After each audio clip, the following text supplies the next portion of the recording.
നമസ്കാരം. ഇന്ന് നമ്മൾ സംസാരിക്കുന്നത് കവർ സോങ്ങുകളെ കുറിച്ചിട്ടാണ്. എന്താണ് കവർ സോങ് എന്ന് നമുക്കറിയാം. ഇറങ്ങിയ ഒരു പാട്ടിൻ്റെ ഒരു പുതിയ ആവിഷ്കാരമാണല്ലോ കവർ സോങ് എന്ന് പറയുന്നത്.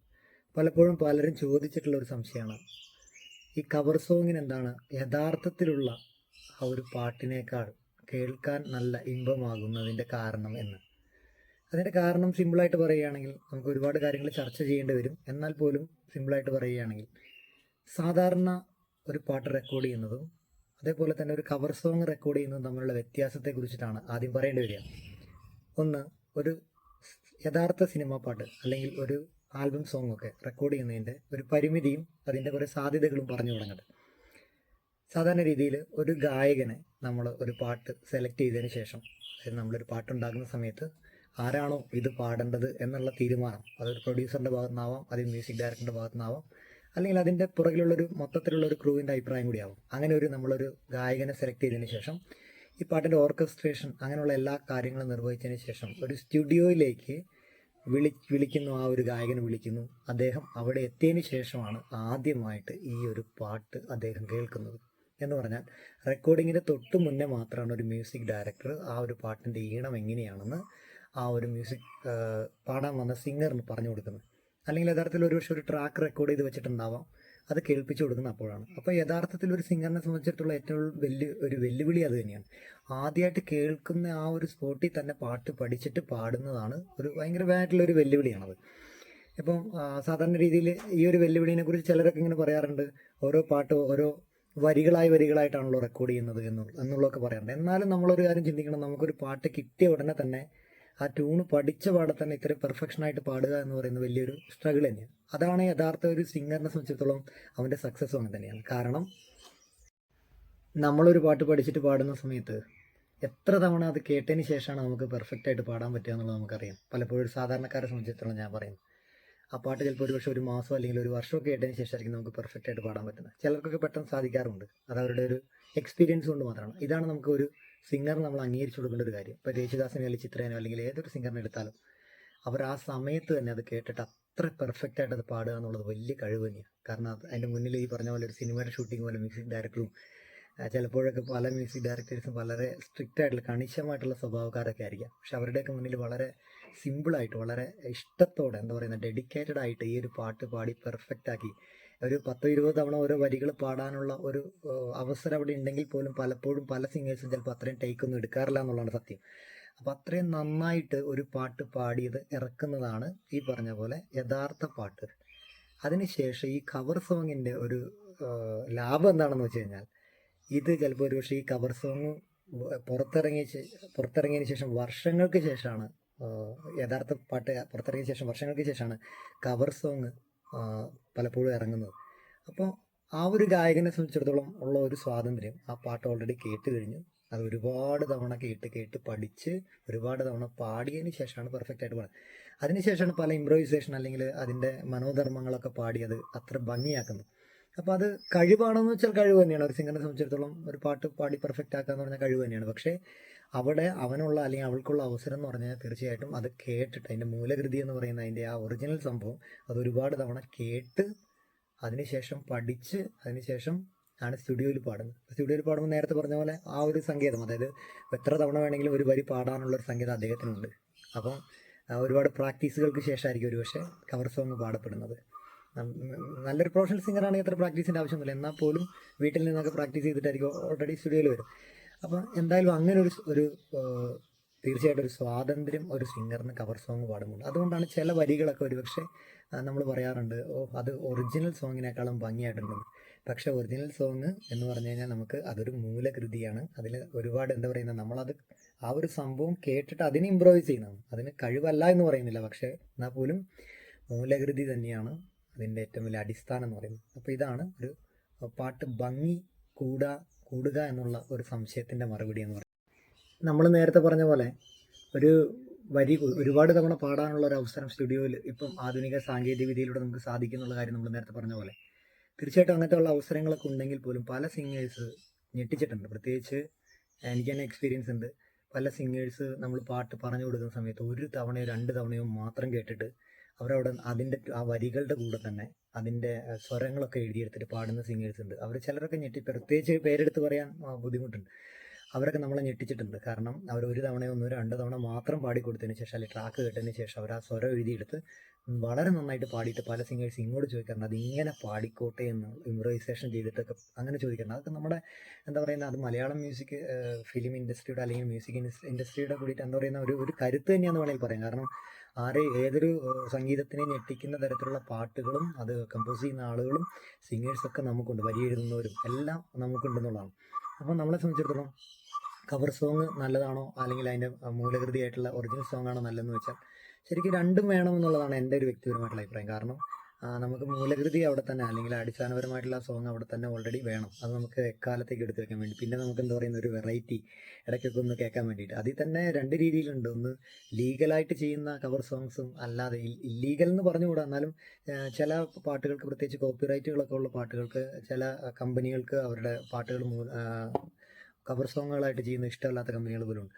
അപ്പം അല്ലാത്ത നമ്മൾ ചിലരൊക്കെ ചെയ്യുന്നത് പെർമിഷനോട് കൂടി തന്നെ, അതായത് ഒരു കമ്പനിയുടെ പെർമിഷനോട് കൂടി തന്നെ പാട്ടുകൾ ചെയ്ത് അവർക്ക് വിൽക്കുക അല്ലെങ്കിൽ അവരുടെ ഒരു നിർമ്മാണ ചെലവിലൂടെ അവർ ചെയ്യുന്ന രീതിയുണ്ട്. അല്ലാതെ ഒരു മ്യൂസിക് ഡയറക്ടറിൻ്റെ അല്ലെങ്കിൽ ആ ഒരു ഫിലിം കമ്പനിയുടെ അല്ലെങ്കിൽ ആ പാട്ടിറക്കിയ കമ്പനിയുടെ പെർമിഷൻ ഇല്ലാതെ തന്നെ ചെയ്യുന്നതും ഉണ്ട്. അതും നിയമപരം അല്ല എന്ന് പൂർണ്ണമായിട്ട് പറയാൻ പറ്റില്ല. കാരണം അത് ചിലർക്ക് കുഴപ്പമില്ല, അതായത് ചില കമ്പനികൾക്ക് അവരുടെ പാട്ട് ഒന്നുകൂടെ ഒന്ന് ഇറങ്ങുന്നതിൽ കുഴപ്പമില്ല എന്നുള്ളതാണ്. അപ്പോൾ അങ്ങനെ കുഴപ്പങ്ങൾ വരുന്ന സമയത്താണ് പലപ്പോഴും കേസുകളൊക്കെ അതുമായിട്ട് ബന്ധപ്പെട്ടിട്ട് വരാറുണ്ട്. പിന്നെ യൂട്യൂബിൽ നമുക്ക് കോപ്പിറൈറ്റ് നമുക്ക് പലപ്പോഴും വീഡിയോ ചെയ്യുമ്പോഴൊക്കെ പലർക്കും കിട്ടിയിട്ടുള്ളതാണ്. അപ്പോൾ അതിൻ്റെ കാരണം എന്ന് പറഞ്ഞാൽ അത് കോപ്പിറൈറ്റ് ചെയ്ത് വെച്ച് വേറൊരാൾക്ക് യൂസ് ചെയ്യാൻ പാടില്ല എന്നുള്ള രീതിയിൽ തന്നെ ചെയ്യുന്നതും. പക്ഷേ ആ സമയത്ത് ഭക്തിഗാനങ്ങളൊക്കെ പലപ്പോഴും കോപ്പിറൈറ്റ് ചെയ്യാറില്ല എന്നുള്ളതാണ്. കാരണം അതിൻ്റെ ഒന്ന് ചിലവും കാര്യങ്ങളും, പിന്നെ ഒന്ന് അങ്ങനെ ചെയ്യാതെ പലപ്പോഴും എല്ലായിടത്തും പാടിക്കോട്ടെ എന്നുള്ള രീതി, രണ്ട് രീതിയുണ്ട്. അപ്പോൾ കവർ സോങ് നിയമപരമായിട്ടും നിയമം അല്ലാതെയും നമുക്ക് ചെയ്യാൻ പറ്റുന്നതാണ്.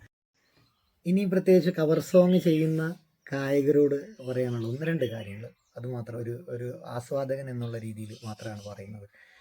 ഒന്ന്, നമ്മൾ എടുക്കുന്ന സോങ്സിനെ കുറിച്ച് വളരെ കൃത്യമായിട്ട് അറിഞ്ഞിരിക്കുക എന്നുള്ളതാണ്. അത് ആരാണ് അതിൻ്റെ പ്രൊഡ്യൂസർ, ആരാണ് അതിൻ്റെ ലിറിസിസ്റ്റ്, ആരാണ് അതിൻ്റെ മ്യൂസീഷ്യൻ, ആരൊക്കെയാണ് അത് പാടിയിരിക്കുന്നത് എന്നുള്ള കാര്യങ്ങളൊക്കെ കൂടി നമ്മൾ ആദ്യം അറിയുക എന്നുള്ളതാണ് മെയിനായിട്ട്. പാട്ട് പഠിക്കുന്നതിലുപരി ഇത് ആരുടെ സൃഷ്ടിയാണെന്നുള്ളത് നമ്മൾ അറിയണമല്ലോ.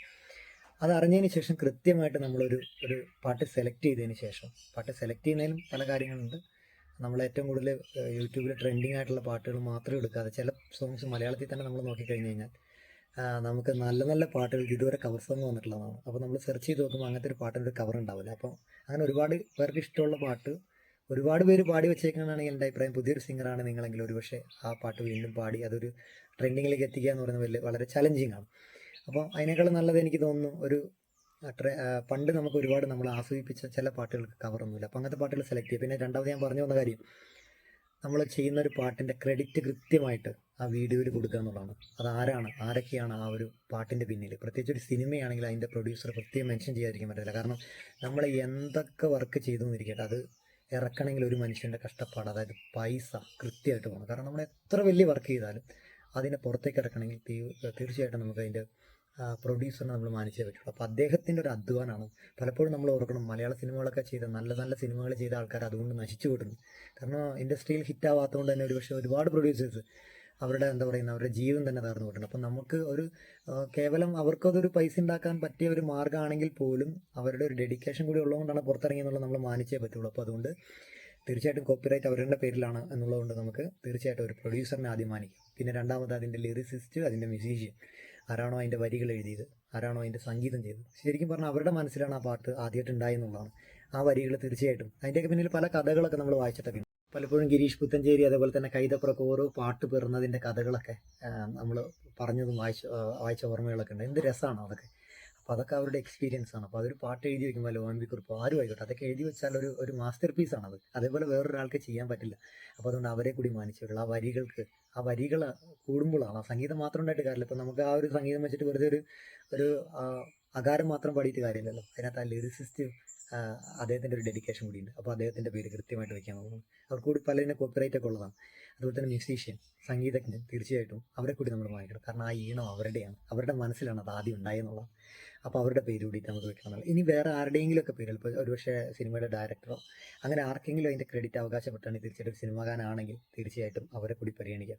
ഇനി പെർമിഷൻ എടുത്ത് ചെയ്യുന്നതാണ് തീർച്ചയായിട്ടും അവരുടെ പെർമിഷൻ, മാക്സിമം പെർമിഷൻ ഉണ്ടെങ്കിൽ ചെയ്യുന്നതാണ് ഏറ്റവും ഭേദം എന്നുള്ളതാണ് ഇനിയിപ്പം ചില പാട്ടുകൾക്കൊന്നും അങ്ങനെ കുഴപ്പമില്ലെങ്കിൽ, നമുക്ക് അതിനുള്ള സംവിധാനങ്ങളൊന്നും ഇല്ലെങ്കിൽ തീർച്ചയായിട്ടും നമുക്ക് ചെയ്യാം. പക്ഷേ ഇവരെ കൂടി ഒന്ന് മാനിക്കണം എന്നുള്ളതാണ്.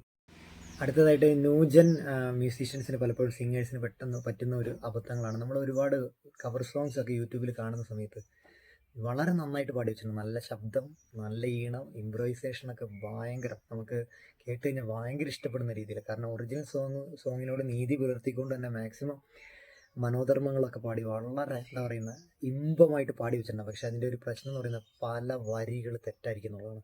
അത് പലപ്പോഴും പല സിംഗേഴ്സിനെ കണ്ടിട്ടുള്ളതിൽ ഗൂഗിളിൽ നിന്നാണ് വരികൾ എടുക്കുന്നത് എന്നുള്ളതാണ് വളരെ ദയനീയമായ അവസ്ഥ. അത് പറയാതെ ശരിക്കും പറ്റത്തില്ല. നമ്മൾ മലയാളികളല്ലേ, നമ്മൾ പഠിക്കുമ്പോൾ തന്നെ അതിൻ്റെ ലിറിക്സ് നമുക്ക് തന്നെ എഴുതാവുന്നതല്ലേ ഉള്ളൂ. ഇൻ കേസ് ചില വരികളുടെ എന്താ പറയുന്ന താളത്തിൻ്റെയോ അല്ലെങ്കിൽ ഈ പറയുന്ന സാങ്കേതികവിദ്യയുടെയൊക്കെ ചില വരികളൊക്കെ മാറ്റുമ്പോൾ ഒരുപക്ഷെ ചില വരികളിൽ ഒരു സുതാര്യത കുറവ് തീർച്ചയായിട്ടും വരാം. ചിലപ്പോൾ നമുക്ക് അതിൻ്റെ എന്താണ് അതിനകത്ത് പാടി വെച്ചേക്കുന്നത് ചിലപ്പോഴൊക്കെ ചിലപ്പോൾ മനസ്സിലാവാതെയൊക്കെ വന്ന സാഹചര്യങ്ങളൊക്കെ ഉണ്ടാകാം. അങ്ങനത്തെ ഒരു ഘട്ടം വരുമ്പോൾ അല്ലെങ്കിൽ ആ വരികൾ മാത്രമേ നമുക്ക് ഒരുപക്ഷെ ഒന്ന് എന്താ പറയുന്നത് സെർച്ച് ചെയ്യേണ്ട ആവശ്യമുള്ളൂ എന്നുള്ളതാണ് എൻ്റെ അഭിപ്രായം. അപ്പോൾ അങ്ങനെ അല്ലെങ്കിൽ അത് അറിയുന്ന കുറച്ചുകൂടെ പാട്ട് അറിയുന്ന ആരെങ്കിലുമൊക്കെ നമ്മുടെ പരിചയത്തിലുണ്ടെങ്കിൽ തീർച്ചയായും അവരോട് കൂടി നമുക്കൊന്ന് അഭിപ്രായം ചോദിക്കും ഇതിൻ്റെ വരികൾ ഇങ്ങനെയാണോ എന്നുള്ളത്.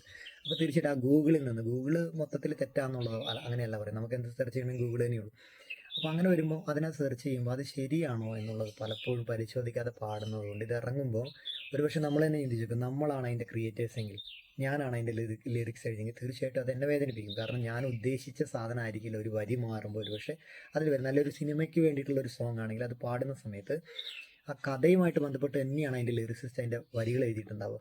അപ്പോൾ ആ വരികൾ മാറുന്ന സമയത്ത് അതിൻ്റെ മൂലകൃതിയായിട്ട് യാതൊരുവിധ എന്താ പറയുന്ന നമ്മുടെ ആത്മാർത്ഥതയും നമുക്ക് പുലർത്താൻ പറ്റില്ല എന്നുള്ളതാണ് സത്യമുള്ളത്. അപ്പോൾ നമുക്കത് ഇറങ്ങിയ ആൾക്കാർ കേൾക്കുന്നു. പക്ഷെ അതുകൊണ്ട് ഉണ്ടാകുന്ന ഒരു ഭവിഷ്യത്ത് എന്ന് പറഞ്ഞാൽ ഇത് ന്യൂ ജനറേഷൻ, ഇത് പണ്ടൊക്കെ ഈ സിനിമ കാണാത്തവരോ അല്ലെങ്കിൽ ഈ പാട്ടിൻ്റെ മൂലകൃതി കേൾക്കാത്തവരൊക്കെ ഇത് കേട്ട് പഠിച്ചു കഴിഞ്ഞാൽ തീർച്ചയായിട്ടും അവർ പാടുമ്പോഴും ഈ തെറ്റ് ആവർത്തിച്ചുകൊണ്ടേ ഇരിക്കുന്നുള്ളതാണ്. അപ്പോൾ അതുകൊണ്ട് ഏതെങ്കിലും സിംഗേഴ്സ് ഈ വീഡിയോ കാണുന്നവർ തീർച്ചയായിട്ടും കവർ സോങ്സ് പാടുന്നുണ്ടെങ്കിൽ എൻ്റെ ഒരു അപേക്ഷയാണ്, തീർച്ചയായിട്ടും അതിൻ്റെ ഒറിജിനൽ വരികൾ കേട്ട് സ്വന്തമായിട്ട് എഴുതുക, അത് പഠിച്ച് പാടുക എന്നുള്ളതാണ്. വളരെ ആ ഒറിജിനലിനോട് ആത്മാർത്ഥത പുലർത്തുമാണ്. ചില കവർ സോങ്സ് കേൾക്കുമ്പോൾ നമുക്ക് വിഷമം വളരെ എന്താ പറയുന്ന കർണാട്ടിക് ആയിട്ടുള്ള അല്ലെങ്കിൽ നമ്മുടെ മലയാളത്തിൻ്റെ അതേ തനതായിട്ടുള്ള ഒരു ട്യൂണുകളൊക്കെ വെച്ച് ചെയ്ത പാട്ടുകളൊക്കെ അത് വെസ്റ്റേൺ സ്റ്റൈലിലേക്കൊക്കെ മാറ്റി അതിൻ്റെ ഒറിജിനലിനോട് യാതൊരു നീതിയും പുലർത്താതെ ഇറക്കുന്ന പല കവർ സോങ്സും ഉണ്ട്. അതൊക്കെ ഒരുപക്ഷെ പലതും അങ്ങനെ കേസുകളൊക്കെ ആയിട്ടും അങ്ങനെ പല പ്രശ്നങ്ങളൊക്കെ ആയിട്ടും പുറത്തിറങ്ങാൻ പറ്റാതെയൊക്കെ ഇരിക്കുന്നൊക്കെ ഉണ്ട്. എന്ത് വന്നാലും അപ്പം അതിനോട് കാരണം വെസ്റ്റേൺ മ്യൂസിക് ഒരിക്കലും പരാജയമാണെന്നല്ല. പക്ഷെ ചില സാധനങ്ങൾ നമ്മൾ കുത്തിക്കയറ്റുമ്പോൾ നമുക്ക് ചില ഒരു ഭക്ഷണത്തിൽ വേറൊരു ഭക്ഷണം കലർത്തുമ്പോൾ നമുക്ക് അറിയാം അതിൻ്റെ പ്രശ്നം. ചൂട് ചായയിൽ നമ്മൾ തണുത്ത ഐസ്ക്രീം ഒഴിക്കില്ലല്ലോ. അപ്പോൾ ഈ പറഞ്ഞ പോലെ വളരെ ആത്മാർത്ഥമായിട്ട് നമ്മൾ ഒരു വർക്ക് പുറത്തിറക്കണം. കാരണം അതിൻ്റെ മൂലകൃതി അല്ലെങ്കിൽ അതിൻ്റെ ഒറിജിനൽ വളരെ ആത്മാർത്ഥമായിട്ട് ഒരു ടീമിൻ്റെ വർക്കായിരിക്കും. നമുക്കറിയാം ഒരു പാട്ടെന്ന് പറഞ്ഞപ്പോൾ നമ്മൾ നേരത്തെ പറഞ്ഞ ആൾക്കാർ മാത്രമല്ല, ഒരു പ്രൊഡ്യൂസർ അല്ലെങ്കിൽ ഒരു ലിറിസിസ്റ്റ് അല്ലെങ്കിൽ ഒരു മ്യൂസീഷ്യൻ ഒരു സിംഗർ മാത്രം കൂടിയാലാവില്ല. അവിടെയുണ്ട് ഒരുപാട് വേറെ ആൾക്കാർ, അതായത് അതിൻ്റെ ഓർക്കസ്ട്രേഷൻ ചെയ്ത ആൾക്കാർ. അതെന്ന് പറഞ്ഞാൽ നമുക്കറിയാം എത്രയോ ഇൻസ്ട്രുമെൻറ്റുകളാണ് അതിനകത്ത് ഉപയോഗിക്കുക. അതിൽ തന്നെ പല പാട്ടുകൾ നമ്മളുണ്ട്, ഒരു വയലിൻ പോർഷൻ വായിക്കുന്നത് 10-20 പേരൊക്കെയാണ്. അപ്പോൾ അവരുടെ എല്ലാവരുടെയും കൂടി അധ്വാനമാണത്. അതും കൂടാതെ നമുക്ക് സ്റ്റുഡിയോയിലെ ടെക്നീഷ്യൻസും അവരുണ്ടാവും, ആ സൗണ്ട് എഞ്ചിനീയർ അടക്കമുള്ള. ഈ തീർച്ചയായിട്ടും സൗണ്ട് എഞ്ചിനീയർ കൂടിയിട്ട് വിചാരിച്ചാൽ ആ പാട്ടിൻ്റെ ഒരു ക്ലാരിറ്റി അതിനകത്ത് ചെയ്യേണ്ട സാങ്കേതികപരമായ കാര്യങ്ങളൊക്കെ കൃത്യമാവുള്ളൂ. നമുക്കറിയാം എത്ര പേർക്ക് കൃത്യമായിട്ട് അറിയില്ല. ഇപ്പോഴത്തെ റെക്കോർഡിംഗ് എന്ന് പറഞ്ഞിട്ടുണ്ടെങ്കിൽ സാങ്കേതികവിദ്യ കൂടിയതുകൊണ്ട് തന്നെ നമ്മൾ നേരത്തെ പറഞ്ഞ പോലെ പാട്ടിൻ്റെ വരികൾ പല കുറി എടുക്കുന്നു എന്ന് പറഞ്ഞ പോലെ തന്നെ സാങ്കേതികവിദ്യയുടെ ഒരു നല്ലൊരു വശം കൊണ്ട് തന്നെ ഓരോ ഇൻസ്ട്രുമെൻറ്റുകാരും വന്ന് വായിച്ച് അവരുടെ ഒരു ഭാഗം പൂർത്തിയാക്കിയിട്ട് പോവുകയാണ്. അതും പലതവണയായിട്ടാണ് വായിക്കുന്നത്. ഇതൊക്കെ കൂടി എടുത്തിട്ട് മിക്സ് ചെയ്തെടുക്കുക എന്ന് പറഞ്ഞൊരു നല്ലൊരു സൗണ്ട് എഞ്ചിനീയറിൻ്റെ ഒരു ശ്രമകരമായ ജോലിയാണ്. അവർ കൂടിയിട്ട് വളരെ ആത്മാർത്ഥമായി ശ്രമിക്കുന്നതുകൊണ്ട് മാത്രമാണ് ആ ഒരു പാട്ട് നല്ലൊരു ഔട്ട്പുട്ടിൽ നമുക്ക് കിട്ടുന്നതെന്നുള്ളത്. അതിന് പിന്നിലൊക്കെ ഒരുപാട് കഷ്ടപ്പാടുകളുണ്ട്. അപ്പോൾ അതൊന്നും ശരിക്കും പറഞ്ഞാൽ നമ്മുടെ സമൂഹം ചർച്ച ചെയ്യപ്പെടുന്നില്ല. പലപ്പോഴും നമ്മൾ സിനിമയിലെ നായകനെക്കുറിച്ച് മാത്രം ചർച്ച ചെയ്യപ്പെടുന്നു എന്ന് പറഞ്ഞതുപോലെ പലപ്പോഴും ഈ ഒരു മ്യൂസിക് ഡയറക്ടറെ കുറിച്ചോ അല്ലെങ്കിൽ ഒരു ഗായകനെ കുറിച്ചൊക്കെ മാത്രം ചർച്ച ചെയ്യുന്നത്, ലിറിസിസ്റ്റിനെ പോലും പലപ്പോഴും ചർച്ച ചെയ്യുന്നില്ല. പല പാട്ടിൻ്റെ ലിറിസിസ്റ്റ് ആരാന്ന് പോലും മലയാളികൾക്ക് അറിയത്തില്ല. മ്യൂസിക് ഡയറക്ടർ ഇപ്പോഴാണ് കൂടുതലൊക്കെ ചർച്ച ചെയ്ത് തുടങ്ങിയെന്നുള്ളതാണ് ശരിക്കും സങ്കടകരമായിട്ടുള്ളൊരു കാര്യം. അപ്പോൾ അതുപോലെ തന്നെ ഇതേപോലെ ഒരുപാട് ടെക്നീഷ്യൻസ്, അത് മാത്രമല്ല ഇത് മാർക്കറ്റ് ചെയ്യുന്ന ആളുകൾ, അങ്ങനെ ഒരുപാട് മേഖലകൾ പിന്നിട്ടിട്ടാണ് തീർച്ചയായിട്ടും ഒരു പാട്ടിറങ്ങുന്നത്. അതും ഒരു പ്രൊഡ്യൂസറിൻ്റെ നേരത്തെ പറഞ്ഞ പോലെ ഒരുപാട് കാശൊക്കെ പുറത്തേക്ക് ഇറക്കിയിട്ട്. അപ്പോൾ പലരും ചോദിക്കാറുണ്ട് അത് തിരിച്ചു കിട്ടില്ലേ? പലപ്പോഴും തിരിച്ചിട്ടാറുണ്ടോ? നമ്മളെന്നെ ചിന്തിച്ച് നോക്ക്. നമ്മൾ ഡൗൺലോഡ് ചെയ്ത് കേൾക്കലാണ് പതിവ്. അപ്പം പല പാട്ടുകളും നല്ല എത്രയോ പാട്ടുകൾ വിജയിക്കാതെ പോയ ചരിത്രങ്ങൾ നമുക്കറിയാം. പാട്ടിലും സിനിമ ചെയ്യുന്ന പോലെ തന്നെ വലിയൊരു ഇൻവെസ്റ്റ്മെൻറ്റ് ഉണ്ടെന്നുള്ളൊരു കാര്യം നമ്മൾ ഓർക്കണം. കവർ സോങ്ങിൽ തീർച്ചയായിട്ടും നമുക്ക് ഒരുപാട് സ്വാതന്ത്ര്യങ്ങൾ വേറെയുണ്ട്. അതിൻ്റെ ഇൻസ്ട്രുമെൻ്റ് വേർഷൻസൊക്കെ പലപ്പോഴും സിനിമയിലുള്ളതുമായിട്ട് യാതൊരു ബന്ധമില്ലാത്ത രീതിയിലാണ് എടുക്കുക. അത് വേറൊരു ഭംഗി തന്നെയാണ് തീർച്ചയായിട്ടും. ആ ഒരു ഇൻസ്ട്രുമെൻ്റ് വേർഷൻ അത് അതേപോലെ തന്നെ ചെയ്യണം എന്നുള്ളതല്ല. അപ്പോൾ അത് കേൾക്കുമ്പോൾ നമുക്കൊരു ഇമ്പമാണ്. പക്ഷേ ചിലതൊക്കെ തമ്മിൽ യാതൊരു ബന്ധം ഉണ്ടാവില്ല. ആ പാട്ടിൻ്റെ രാഗമായിട്ട് പോലും ബന്ധമില്ലാത്ത രീതിയിലുള്ള കവർ സോങ്സ് വരെ നമുക്ക് കേൾക്കാൻ പറ്റില്ല. അപ്പോൾ അതൊരു കവർ സോങ്ങിനെ സംബന്ധിച്ചുള്ള ഒരു സ്വാതന്ത്ര്യമാണ്. കാരണം നമുക്കതിൻ്റെ ട്യൂൺ അതേപടി മാറ്റിവിടും. ചിലരൊക്കെ ചെയ്യുന്ന രീതി രണ്ടും കൂടെ മിക്സ് ആക്കിയിട്ട് ചെയ്യുന്നതുകൊണ്ട് എന്ന് പറഞ്ഞാൽ ഒറിജിനൽ പാട്ടിൻ്റെ ബാക്ക്ഗ്രൗണ്ട് മ്യൂസിക് എങ്ങനെയാണോ അതൊക്കെ കുറേ രീതിയിലൊക്കെ കുറച്ചൊക്കെ അതിനകത്തൊക്കെ ഉൾപ്പെടുത്തി അതിൻ്റെ പല ഇൻസ്ട്രുമെൻ്റൊക്കെ മാറ്റി ആ രീതിയിലൊക്കെ അതുമായിട്ട് മാക്സിമം കൂറ് പുലർത്തി ചെയ്യുന്ന ഒരുപാട് കവർ സോങ്സ് ഉണ്ട്. അതേപോലെ തന്നെ നമ്മൾ തന്നെ പ്ലേബാക്ക് സിംഗേഴ്സ് തന്നെ ഇറക്കുന്ന കവർ സോങ്സ്, പ്രത്യേകിച്ച് ന്യൂജൻ സിംഗേഴ്സൊക്കെ ഒരുപാട് കവർ സോങ്ങുകളൊക്കെ ചെയ്യുന്നുണ്ട്. ചിലതൊക്കെ നല്ല ഭംഗിയാണ് അത് കേൾക്കാൻ. അത് തന്നെ മാർക്കറ്റ് ചെയ്ത കമ്പനികൾ തന്നെയാണ് പലപ്പോഴും അതും രണ്ടാമത് ഇറക്കി വിടുന്നതൊക്കെ തന്നെ അവരൊക്കെ തന്നെയാണ്. പക്ഷേ അതൊക്കെ നല്ല ഭംഗിയാണ്. മറ്റേത് മോശമാണെന്നല്ല, ന്യൂ കമേഴ്സ് വരണം, പുതിയ പുതിയ ആളുകൾ വരണം, നമുക്ക് പല പല ശബ്ദങ്ങൾ കേൾക്കണം, പല എന്താ പറയുന്നത് സ്വരമാധുരികൾ നമുക്കറിയണം. എന്നും കേട്ടുകൊണ്ടിരുന്നത് അത് മോശമായിട്ടല്ല, എല്ലാ തരത്തിലുള്ള ആൾക്കാർക്ക് ഇപ്പോൾ ഒരുപാട് അവസരങ്ങളുണ്ട്. ഇപ്പോൾ നമുക്കൊരു കഴിവുള്ള ഒരു വ്യക്തിയാണെങ്കിൽ ഒരു പാട്ട് പാടി ഒരു ഫേസ്ബുക്കിലോ അല്ലെങ്കിൽ ഒരു ഇൻസ്റ്റാഗ്രാമിലോ അങ്ങനെയൊക്കെ പങ്കുവെച്ചാൽ തന്നെ ഒരുപാട് പേർക്ക് അവസരങ്ങൾ കിട്ടുന്നതാണ് പഴയ തലമുറയെ സംബന്ധിച്ചിടത്തോളം. അപ്പോൾ നമുക്ക് അവസരങ്ങളുണ്ട്. നമുക്ക് തന്നെ ഒരു പൈസ ഉണ്ടെങ്കിൽ തീർച്ചയായിട്ടും ഒരു കവർ സോങ് നമുക്ക് സിമ്പിളായിട്ട് ചെയ്യാം. പിന്നെ വേറെ രീതിയിൽ മ്യൂസിക് ചെയ്യുന്ന ആളുകളുണ്ട് എന്ന് പറഞ്ഞാൽ അതിൻ്റെ കരോക്കെ എടുത്തിട്ടൊക്കെ ചെയ്യുന്ന ആളുകളൊക്കെ ഉണ്ട്. അപ്പം അതെന്ന് പറഞ്ഞാൽ കേൾക്കാൻ വലിയൊരു ഭംഗി ഉണ്ടാവില്ല എന്നുള്ളതാണ്. ചെയ്യുന്നവർ പുതിയ മോഡലിലേക്ക് അത് മാറ്റിയത് ഷൂട്ടൊക്കെ ചെയ്യുന്നതായിരിക്കും കുറച്ചുകൂടെ ഭംഗി. അപ്പോഴും തീർച്ചയായിട്ടും കോപ്പിറൈറ്റ് വരാതെയും നിർമ്മാതാക്കൾക്ക് ആർക്കും ബുദ്ധിമുട്ടില്ലാത്ത രീതിയിൽ വേണം ചെയ്യണം എന്നുള്ളതാണ്. അപ്പോൾ നമ്മൾ പറഞ്ഞു വരുന്നത് വീണ്ടും ആവർത്തിച്ച് നമ്മൾ വൈൻഡപ്പ് ചെയ്യണം.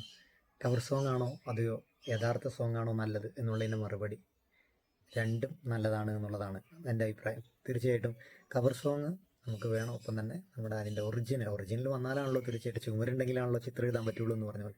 അപ്പോൾ ഇത്ര തന്നെ ഉള്ളൂ, ആ ഒറിജിനലിനോട് വളരെ നീതി പുലർത്തുക എന്നുള്ളത്. കാരണം ഒറിജിനൽ ഏത് കാലങ്ങളെ അതിജീവിക്കും. ഹിറ്റായിട്ടുള്ള പാട്ടുകൾ ഇപ്പോഴും നമ്മളൊരു കാര്യം ചിന്തിക്കണം, ഏറ്റവും കൂടുതൽ കവർ സോങ്സ് ഇപ്പം നമ്മൾ ഇറങ്ങുന്നതൊക്കെ 90കളിലെ അതിൻ്റെ പുറകിലേക്ക് പോകും.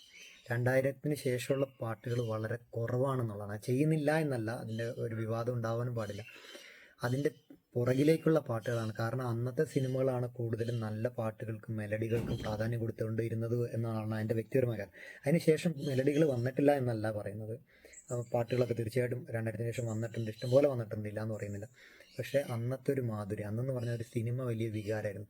കാരണം നമുക്ക് എൻ്റർടൈൻമെൻറ്റുകൾ വളരെ കുറവായിരുന്നു ഒരു കാലത്ത്. സിനിമ പാട്ട്, ഒരു പാട്ട് ഇറങ്ങിയതിന് ശേഷം 6 മാസങ്ങൾക്ക് 1 വർഷങ്ങൾക്ക് ശേഷമൊക്കെയാണ് ഒരു പടം ഇറങ്ങിക്കൊണ്ടിരുന്നത് സാധാരണ രീതിയിൽ. അപ്പോഴേക്കും അത് കേട്ട് പഠിച്ച് ആ പാട്ട് കൊണ്ട് തന്നെ എത്രയോ പടങ്ങൾ ഹിറ്റായിട്ടുള്ള കഥകളൊക്കെ നമുക്കറിയാം. അപ്പോൾ ആ പാട്ടുകൾ ഉള്ളതുകൊണ്ട് തന്നെ നമ്മൾ പടം കാണാൻ പോയിട്ടുള്ള ഒരു ചരിത്രം 90കളിൽ നമുക്ക് ഓർമ്മയുണ്ടാവും. അപ്പോൾ എന്തായാലും നല്ല പാട്ടുകൾ വരട്ടെ, നല്ല കവർ സോങ്ങുകൾ വരട്ടെ. അപ്പം കവർ സോങ്ങിൽ ഒരുപാട് സാധ്യതകൾ കൂടി ഉണ്ട്. അതുകൊണ്ടാണ് മറ്റേതിനെ അപേക്ഷിച്ച് കുറച്ചുകൂടെ സിംഗറിന് സ്വാതന്ത്ര്യം ഉണ്ട് എന്നുള്ളതുകൊണ്ടാണ് പലപ്പോഴും ഒരു കവർ സോങ് പലപ്പോഴും നമുക്ക് ചില സമയത്ത് ഒറിജിനലിനേക്കാൾ ഭംഗിയായിട്ട് തോന്നുന്നത്. പക്ഷേ ഒറിജിനലാണ് എല്ലാം, അതിന് ശേഷമേ എന്ത് കവർ സോങ് വരുള്ളൂ. രണ്ടും വേണം, രണ്ടും നല്ലതാണ്. ഓക്കെ, നമുക്ക് അടുത്ത വീഡിയോയിലൂടെ കാണാം. സബ്സ്ക്രൈബ് ചെയ്യാൻ മറക്കരുത്.